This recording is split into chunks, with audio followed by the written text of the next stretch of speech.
In last 20 years, I have traveled to 42 countries, and these are my 5 favorites. Number 5, Portugal.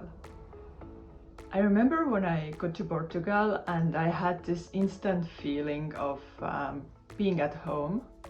I didn't feel like foreigner there because people just let me be who I am, and they just accepted me super well.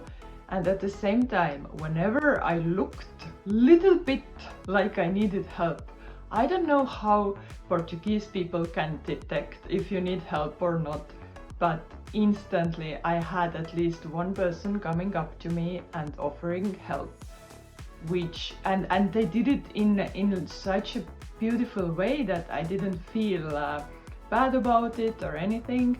They were just naturally so helpful. And in Portugal, I walked the Portuguese Camino, and of course, Porto is absolutely beautiful and amazing town. I'm not that impressed by towns usually, but Porto impressed me. I really loved it. It was colorful, it was sunny, it was beautiful, it was friendly. Yeah. I would have liked to stay longer there. And the coastal trail from Porto to Santiago in Portugal, it was so absolutely beautiful that anybody who has time, I would suggest you to go and do this Portuguese Camino starting from Porto. It takes about 10-11 days. Maybe 12 if you take it really slowly, but it is such a great opportunity to like see the local life, feel like be part of the nature. Just this Camino was such a good experience. Number 4, Rwanda. I think a lot of people know Rwanda because of the genocide that happened there, but at the moment the country is safe and it's very friendly and the people are very welcoming, so there is absolutely no reason to be worried about the safety, because I have heard from some people like that they are hesitative about going to Rwanda, and I can tell you to not worry. Rwanda has developed so well that if you have been visiting other countries around Rwanda, like other African countries, and you get to Rwanda, you get to Kigali, its capital, you will be shocked. Like the things that don't work in the neighboring countries, they work in Rwanda. The streets are clean, the motorbike taxis, they have helmets, they have fixed prices, everything is running well. You have really good feeling there. And one of the Estonian travelers who just visited Rwanda, they even said that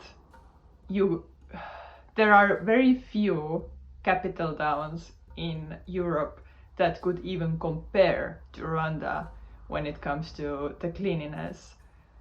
So, but that's not all about Rwanda. Of course, I loved the Genocide Museum. Not that I loved it, but it was really well presented there. It was such a good experience to visit the museum. Usually also I'm not impressed by museums, but I was impressed by this one. So I would suggest you to visit the Genocide Museum. And also Rwanda is the country of 1,000 hills. It is a small country, but it has so many beautiful hills inside that it's absolutely amazing.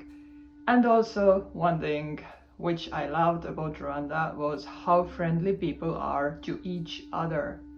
Like, there were a lot of people who you could see that they maybe were missing arms or you could see that they were affected by the genocide, and they were begging at the bus stations and markets, and other people were super supportive, like the local people.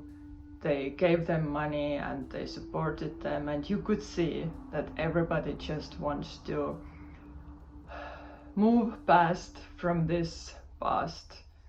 And yeah, I was impressed by Rwanda. It's a beautiful country and great people, and yeah, amazing, just amazing country.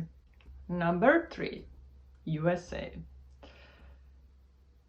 Whenever I talk to people and they want to tell me something about USA, then a lot of people, they tell me that they don't like USA, and when I ask them, have you ever been there, they say no. That's the most common conversation I have had. But the people who have been to USA, most of them, they love the country. And for me, I was walking from the Mexican border up to Canadian border at the western coast of the USA for 6 months. I did the PCT trail there. The trail was in the mountains and in the absolute wilderness for most of the time. It took me days sometimes to see a road or any other like civilization sign. And yeah, I like this trail. Whenever, if you like hiking, if you love nature, just I can only recommend you just try to do the PCT. The wilderness and the remoteness that PCT has, it is just unbelievable. The trail is so beautiful, it is so wild, it is so remote, and there are also a lot of people hiking it, so it's like you can feel you're in community. You don't feel like you're like totally alone in the forest for 6 months. It's great adventure, and I think almost every day I was just thinking about how great the nature is in the US, and that they have really done good job to like preserve it and just to take care of it. So if you love hiking, USA is your country for sure. Number 2, Ethiopia. If you talk about African countries, then a lot of countries, they don't have so much things to do for the regular tourist. Like, yes, you can go to safaris and you can go to the beach, but many African countries really, they don't have this vibe that you can just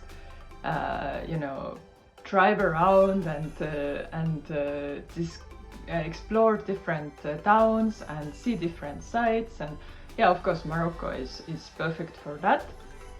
But Ethiopia, I was traveling there for 1 full month, fully traveling, and it was crazy. It was perfect.